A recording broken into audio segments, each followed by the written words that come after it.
Hi, and welcome to Divine CEO. This is the show where we get to tune in and hear and learn from an expert, a leader, somebody each time that really brings their light to the world. And today, without exception, Laura Hallett is here, absolutely bringing her light to the world and shining this out with all that she is doing in the world. So thank you, Laura, for being here on the show.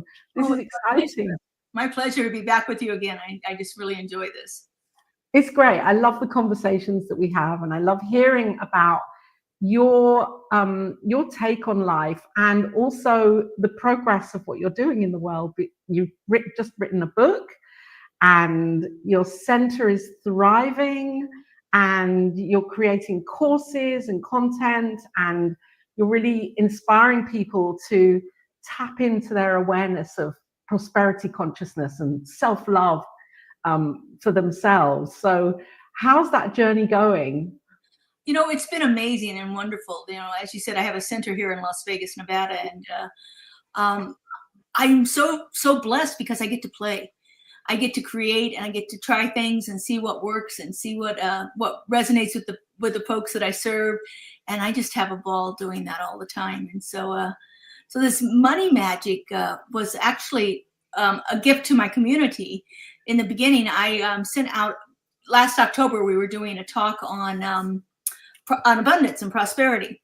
So my series of talks were on that on Sunday mornings, and I decided, let's send out a spiritual practice each day to help people clear through some of their money issues and challenges. You know, people are on all different paths when it comes to money. Some people are very comfortable, but they worry about money. Some people are very frugal, and yet they think about spending money all the time. So there's all these issues that go on in our head about money, and it's all based on the way we were raised and our experiences with it and all of this stuff. So I thought, it's a common thing that people can actually work through. And so I sent out a daily email with a spiritual practice. I'm all about the practices. I love to find different ways to be mindful, different ways to meditate, different ways to create, different ways to pray, be in community with each other. And so I'm always looking for the next thing to help to enhance my spiritual practices.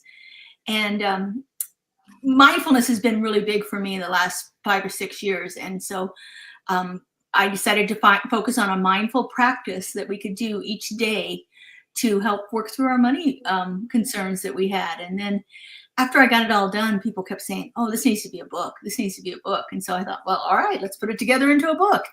And so that's how it came about. And I'm just so excited for it. And, you know, it's something I actually use myself, you know, so in my own life, and have used it to work through some of my challenges. You know, I published the book in January. As I said, I did the program in October, published the book in January. February came along, and every money concern I could ever think of showed up in my life. Yeah.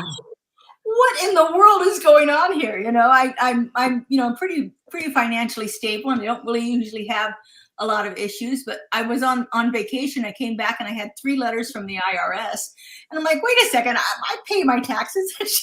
And so that was just one example of it. It was like everything kept showing up. That's so interesting, isn't it? You know, it's what we say, you know, those things, when you put your attention on something, everything unlike it shows up. And so I sat with it for a day or so, and I thought, what am I going to do here? And all of a sudden it's like, oh, duh, open up your book. And so I literally just flipped to a page, found the practice, and started doing it. And I just kept going from one to another, trying to doing different things, clearing, you know, as I said earlier, it's like we're on this spiral, and we come around to our problem again and again, but we're at a higher level of consciousness when we do. And so I was just like, okay, what is it?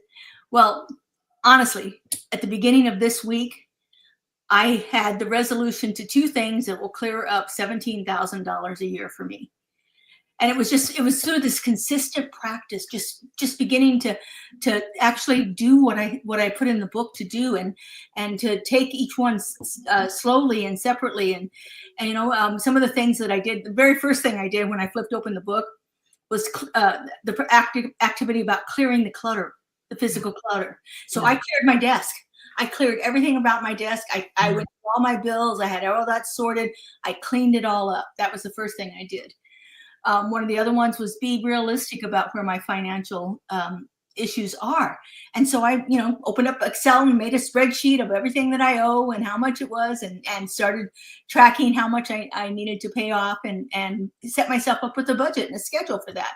Because too often we don't claim for ourselves how much money we actually want. It's like money is spiritual. Money is not, all those old sayings, the root of all evil and all of those other things.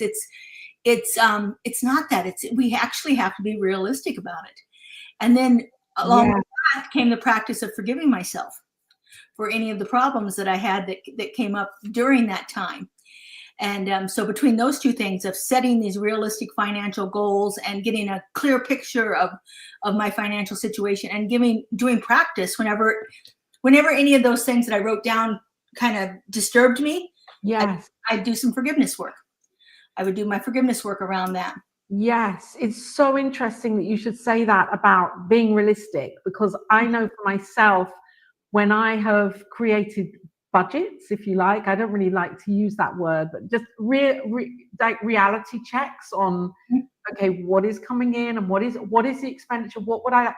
And then a few months ago, I worked with a financial coach, and she said to me, Laura, create a kind of like a really big dream vision, monetary, vision for your life. And she said, put everything in, everything you'd love, everything that and how you would like to live for a year. And I did that, and it was quite a large number. Well, I'm judging that number as large. I'm judging that number. But it was interesting when I really allowed myself to put in things that I wouldn't normally have, like even gifts for people, and all sorts of things that I would have maybe saved on or not thought that I could do without, in a kind of normalized version of that. It was very interesting when I allowed myself to really think big with it. Too often we hesitate to claim that good that is ours, It's there and it's available, and we judge ourselves for dreaming so big. Like, who am I to have $6 million in the bank, or whatever that number happens to be for everyone? Who am I to? I can't do that. I can't claim that for myself. But it's totally available, and it's not going to come to us if we don't begin to claim it.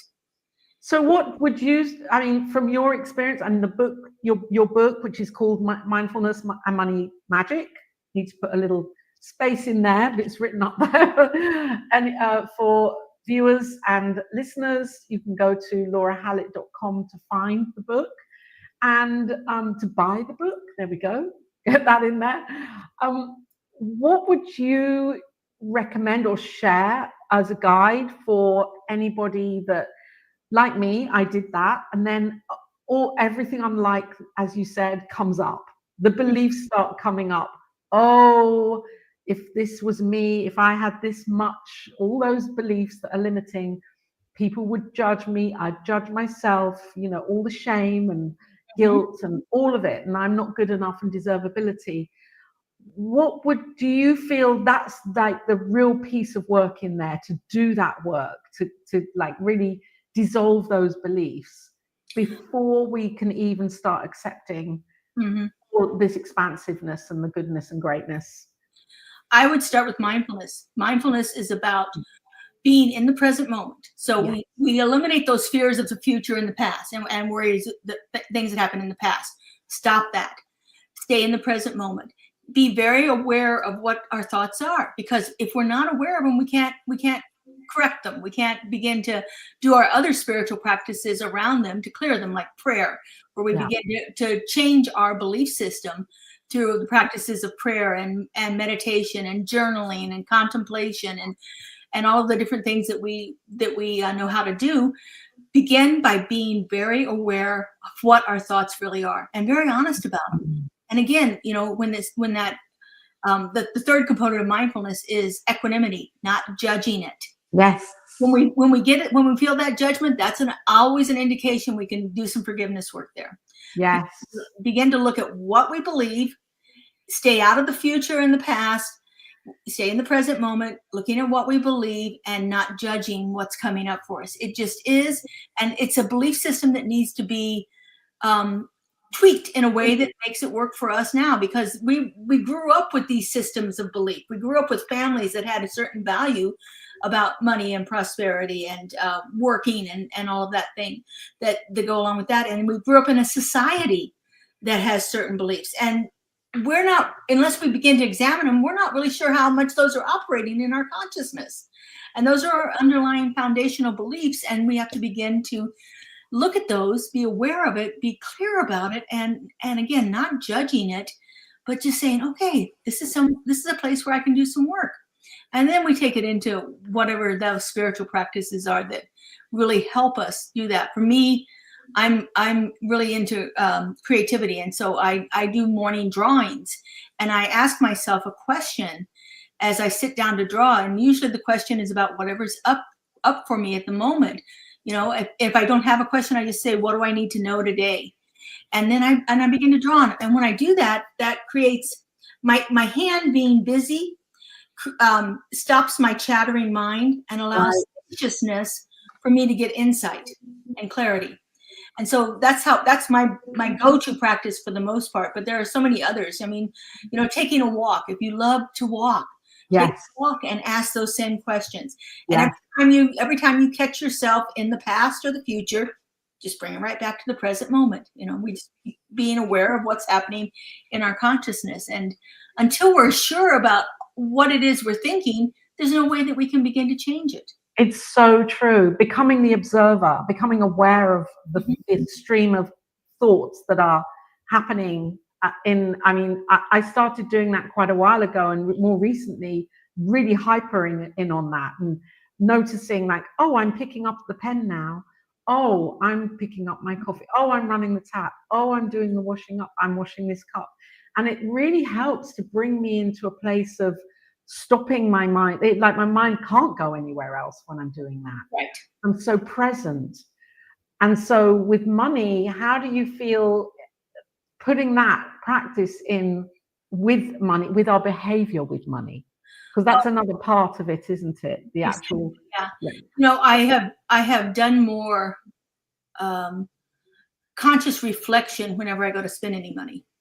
Yes. And it's not a limiting kind of behavior. It's like, okay, why am I doing this? Because personally, I have a tendency, if I get stressed, I want to spend money. It's kind of a reaction to that. It's not, it's kind of like an addiction thing, compulsive shopping, that kind of stuff. It's not to that extreme, but I know that if I'm stressed internally, I'm looking to buy something, and it's of coping with that. And so for me, it's like, okay, do I need this? Do I really want to spend this money on this? And there are times when it's, yeah, I do, yeah, that's what I want, and I'm going to do it, and that's okay. And again, it's not judging myself over it, making a decision from a conscious place of being, and then taking action on it. There are times when it's like, yeah, I don't really need that. This is just unfortunately, the online shopping has, fortunately or unfortunately, depending on how you look at it, has gotten so easy that it's like, oh, I need this thing. Let me look and see if I can find it. And there it is. And oh, great, I can have it in 3 days. This is even better. So or next day even. Next day, yeah. Yeah. Like looking at everything and saying, okay, yeah, do you really need this, or why are you buying this? And I have a tendency to binge watch one of your fabulous shows from England. It's called The Great British Bake Off. Brilliant. It is my go-to thing whenever I just want to chill. But what it does is it makes me want to bake, which means it makes me want to buy stuff to bake with. Yeah. So I just watch myself. Yeah, that's a creative way of it's creative. I mean, I'm not judging it either way. It's like it's filling a creative urge in you to do something really positive and powerful. Absolutely. Bake. It's beautiful to have that. Well, and I get all kinds of kudos because when I bake something, I take it to the center, and you know, my leadership council generally gets a baked thing when I have a meeting. I love it. Now we know why. Come join the leadership council. You're gonna. The last thing was a Bakewell tart. I had never made one before, and I'm like, oh, I have to try this. So I made a Bakewell tart. But you know, Great British Bake Off is my favorite. So anyway, you also have one that's called the Great Pottery Throwdown. I don't know if you've ever seen that. I'm a potter too. And they create ceramic items there on this. So I have trouble seeing that one though. It doesn't show on Netflix. So. And so what part for you personally, what part does creativity play in your life in general? How has it helped you, healed you, transformed you?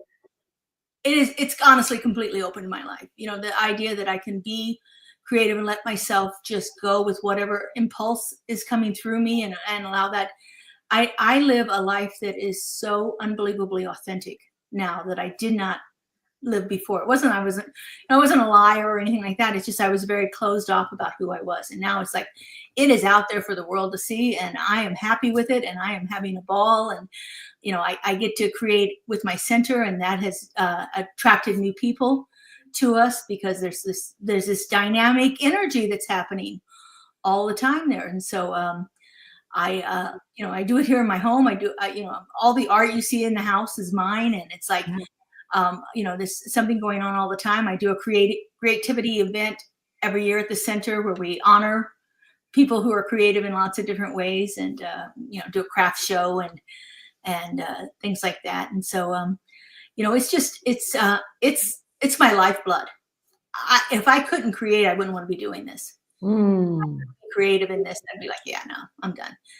You know, it is the power of creating just because, without having any attachment to the outcome, enjoying the process and really feeling fulfilled with the making and creating and being messy with it and getting into it without feeling it has to be because of. Sorry, I get tickled by it. I just get so excited when I see things that, it's just like, and it's simple stuff. I draw and create all kinds of things, crafts and, everything imaginable, and write. And, my talks, I get to create a new talk every Sunday morning. It's so exciting. Last week with Mother's Day, I created this wonderful ritual where we built a community bouquet to honor everyone who has ever mothered us, and that's just beautiful. It's just really, it's like I get to do all this stuff. I'm so blessed to have the opportunity to do the things that I do where I'm at. And I know that it benefits the people that receive it. And I think you would do that wherever you are. It's who you are and how you operate in your world to be able to. Do you have a creativity room? Oh yeah, I have a total room for crafts. Yeah. Oh, you do? I knew you would. That's amazing. You got so many craft supplies. You got to put them somewhere. Between the garage and my craft room. Oh yeah, I have all kinds of machines and things that I can do crafts with, and I've accumulated over the last 10 years or so just a wonderful variety of ways to be creative. And we just started doing.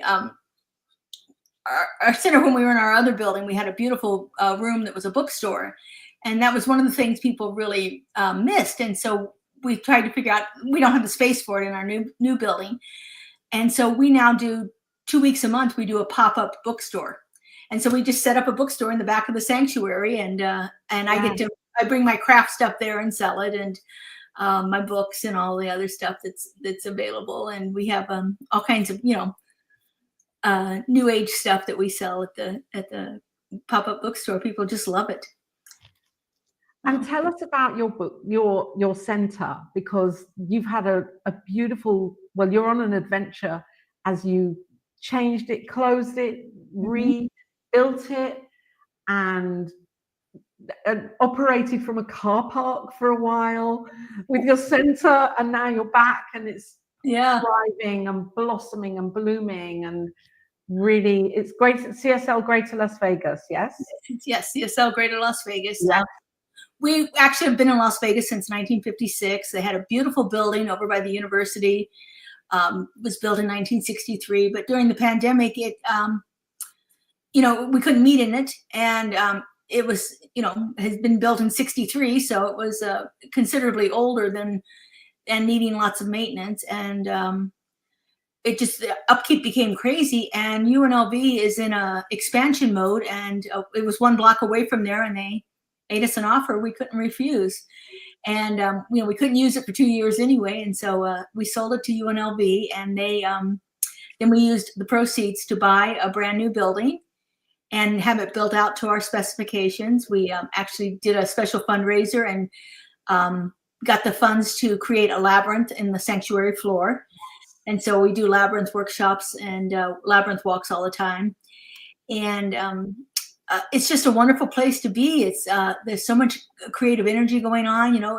It's taken us a while. When we first started meeting, we had averaging between 40 and 50 people. We're now up between 60 and 70. We actually had one that was 85 just recently. Fantastic. We're growing back. And oh my gosh, if there were emojis here, I'd be popping them up everywhere. So we're doing good. Well, and we've just had a first couple of months of our budget being in the black, so we're thrilled with that. We were blessed to be able to buy our building and have some reserve money left over, so we've been pretty good. And now we're in that flow of not having to even touch the reserves. And I want to kind of highlight your awareness of prosperity and your devotion to living in the result of what how you planned and how you saw and how you visioned the center to be, even going through that kind of murky phase of you operating out of in the open air, and you stuck with that, and now it's really you proved God there. You proved God. And maybe you could kind of throw some light on that for those of us that, well, when we do go through those moments of losing faith or having a crisis of faith of, oh my gosh, I've done all this work and all the thoughts that go on, and it isn't happening yet.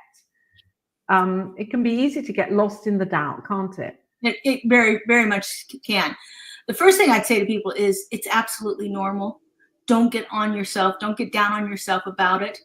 Because again, that's where that forgiveness work comes in. It's like, okay, this is what happened. Okay, maybe I spent too much money last month, and now this month it's really a struggle, and I could sit and judge myself about that. But that's the first thing. It's just understand that this is normal for everyone. I think it happens at every single level of I don't care if you're making $10,000 a year or you're making $10 million a year. I think issues happen for everyone. That it's part of who we are and who are what our world is. So be gentle with yourself. Be very gentle with yourself.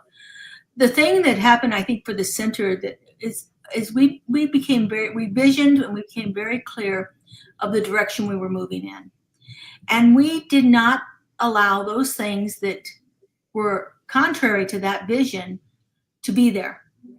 And so I've said no a lot more. That no is never. I was always a people pleaser, so no was kind of uncomfortable for me. But I've learned to say no to those things that do not align with our vision, that do not align with what we're growing into. When people have been there that people bring an energy with them that is contrary to our vision. It's like, okay, we can't have this energy here. It needs to shift, or there's not a place for you to be here, because this is not the energy that we are growing into in this place. And so getting very clear about that has been really powerful, and making decisions based on that. When we opened up the building, we had all the people that were, we have this table, can we donate it to you? We have these pictures, can we donate it to you? And it was like, okay, we're not about collecting everybody's junk. Right. Whether the thing they were donating was a good thing or not. Like, we are not in the mode of bringing in people's cast-offs. That's not what we're going into. We're just now starting to actually, we had all of our basic furniture we needed. We had saved it from the old building. So we had our chairs, we had some tables, we had that kind of stuff. And so now we're very systematically buying little pieces to enhance the place, to enhance the center. I just did a little table at the beginning of in the entryway, and was very purposeful about what we put on it. So everything has been done through intention. Yeah. In alignment with what it is we're growing into, and who it is we want to be, and how we want people to see us as they come to us. Yes. So yes, and that really helps what you're saying, because it's that anchoring, isn't it, of having the vision, and even a vision board. As you're saying it, I'm thinking, yeah, a vision board can be helpful, not because it's just something in the background there or on a wall, but this is the vision, and are we aligned with the vision, or are we veering off in some way? Well, and when you can take every decision you make and use that vision that you have as a guide to whether that's the right or wrong decision for you, then that makes things a lot easier.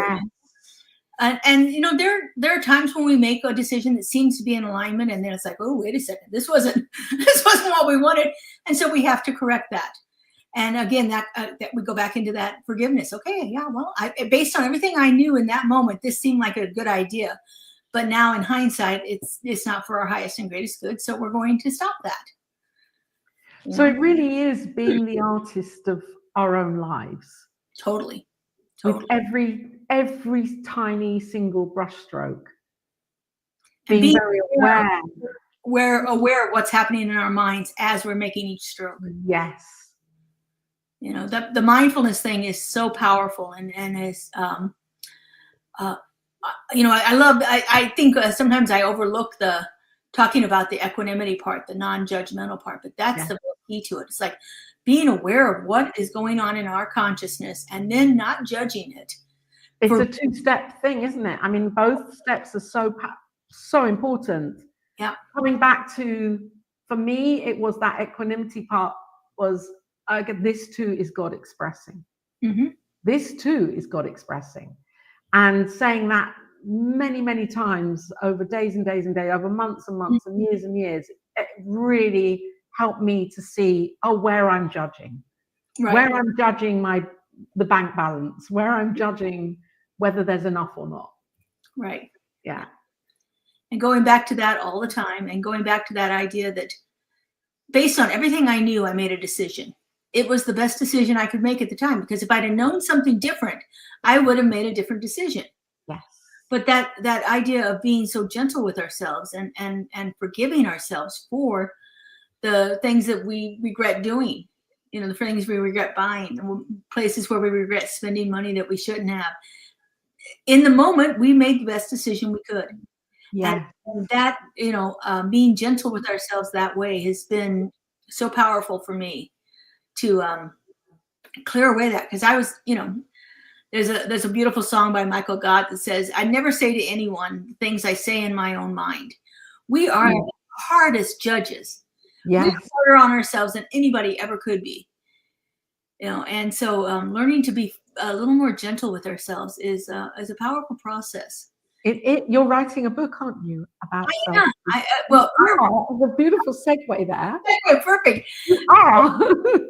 Our next the next 31-day program that I'm doing is on tender loving self-care.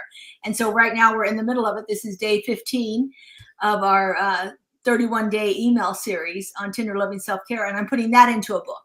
And what's the sign up for that? Is it on your website? It's not on my website. It's on our center's website. Okay. Let me see if you go to cslglb.org, you can find it. cslglb.org. There you go. We give you all the days. So if, you know, even though we're on day 15, you get access to days 1 through 14 anyway. Fantastic. So viewers, listeners, if you're here right now, then go to cslglb.org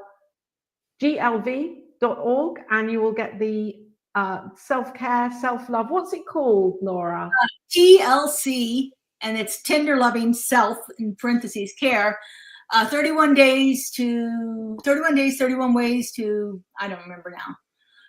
Everything's 31 days, 31 ways. 31 ways. Okay. Yeah, but it's it's mindfulness practices to and for this one, because it's self-care and we often overlook this, is I threw in some silly things too, some things that we might not necessarily want to do, to play, to bring a little lightness to our life. It's sometimes that's important, and it's so easy to overlook that because I can't do that. I got to be serious about things. So it's tapping into the child, isn't it, that really activates that, well, the humor and the play and the fun. And we get so stuck in this loop of it's all got to be so serious. Yeah. And as children, we were having fun and exploring and being curious. We do dancing. There's one day was wear a silly outfit, something that's either cozy or comical or colorful or something like that. So put on something that's out of the norm for what you would do, just to nurture yourself. And so just different things like that to find ways that we can take care of ourselves. And so I'm doing a series of these. I have I already did one on relationships and love, but I haven't put that into a book yet. And then in October, I'm going to be doing one on letting go. 31 days, 31 ways for forgiveness, for release, for away some of those things. So it's all about that. As I said, those spiritual practices. Michael Bernard Beckwith in one of his books says, that which we practice transforms our life. That's our motto. It's like, okay, that's where I really, really look at it. What am I practicing, and how am I helping that to live the authentic life that I really want to live? Yes, it's the behind the scenes, well, actually the in front of the scenes work that we do for ourselves, where the work where no one else sees it and yet we know it, and God is there with us seeing it. That's the piece, isn't it? To actually be consistent, have a daily practice, and fall in love with it. So it's not a chore, not something I have to do. It's like, I love it. I love being in that place, in the presence, and opening my mind even more with this practice. Mm-hmm. Yeah, that's where prosperity lies for Absolutely. me. Yes. I think really prosperity lies in our creative ways that we express ourselves. And so finding that what it works for us, whatever that is. I've really been on this creative journey, like I said, for the last decade or so. And this past February, I did my first art show. And so my first solo art show. Congratulations. So it's just like, this is really cool. I'm in a gallery.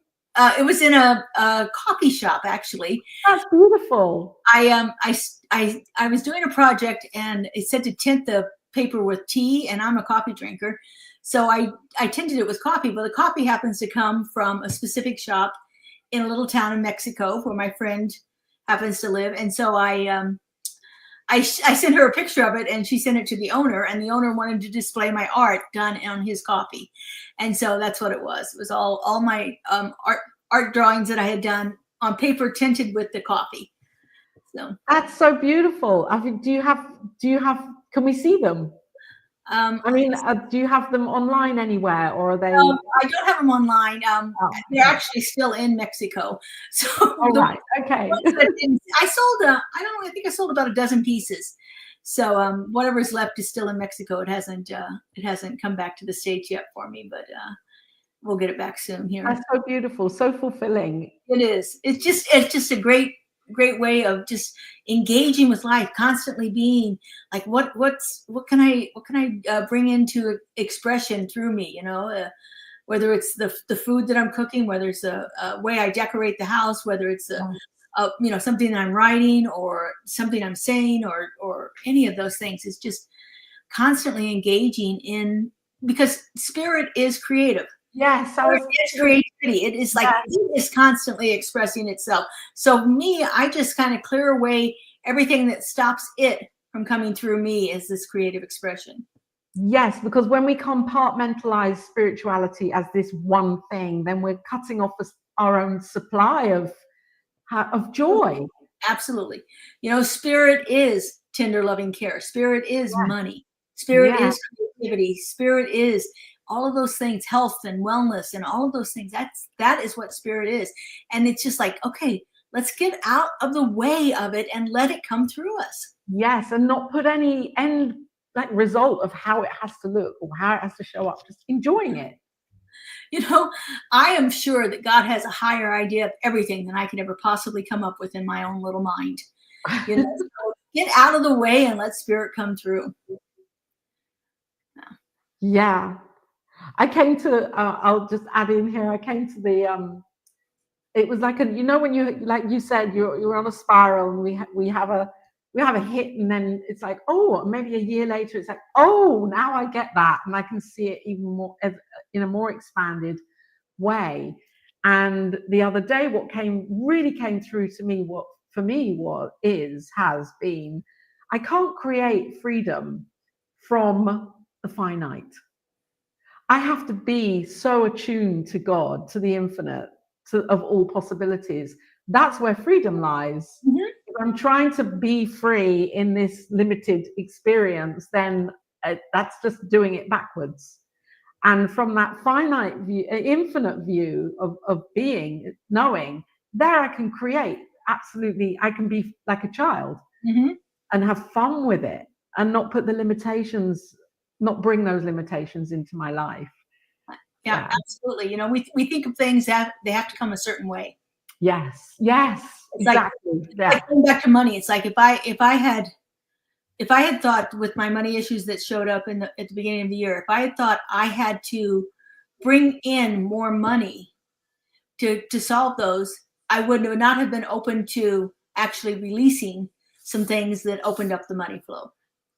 You know, it wasn't through me adding more to myself, because, you know, as we know, we're already all that spirit is. So I don't have to add anything to me. I got to clear away the stuff that's blocking it.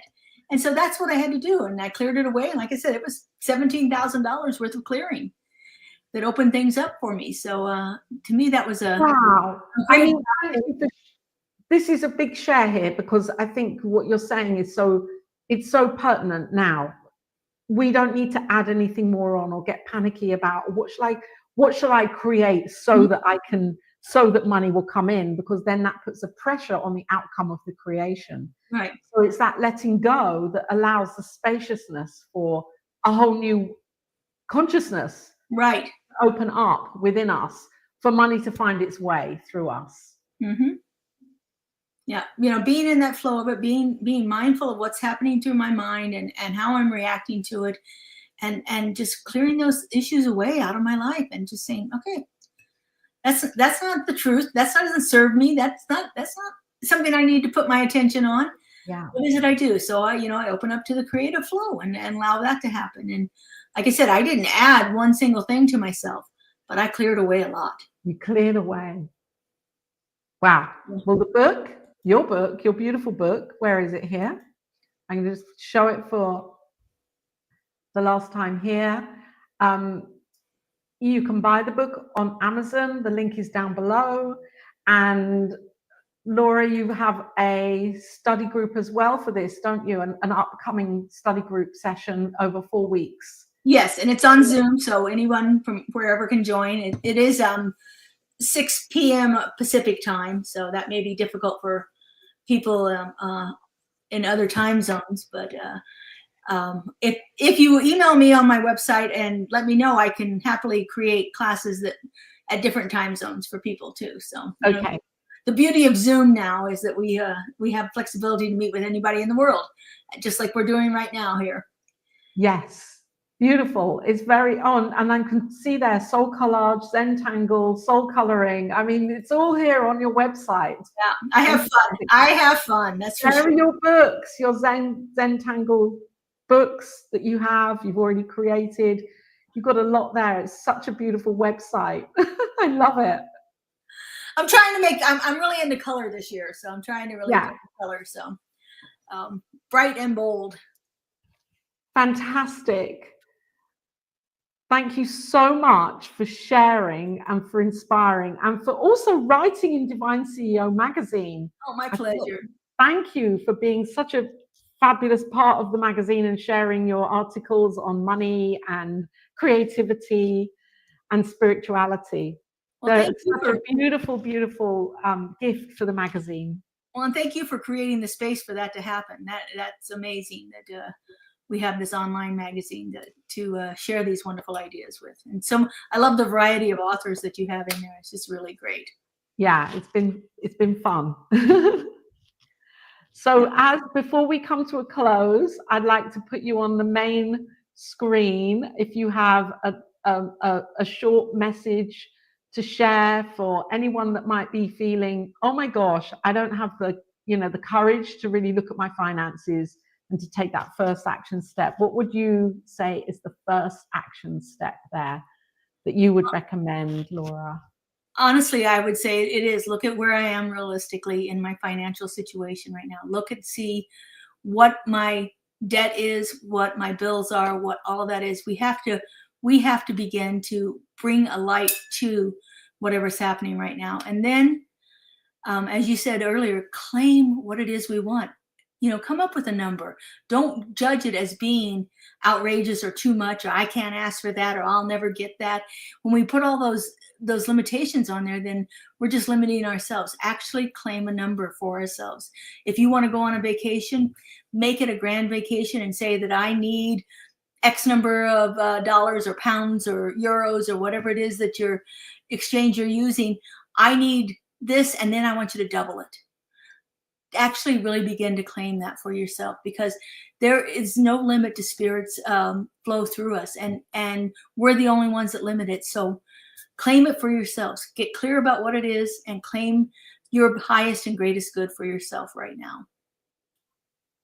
Oh, I love it. And double it. Yes. Double it. Yes. Triple, whatever works for you. Whatever works to take us out of our limited space and expand our mental equivalent.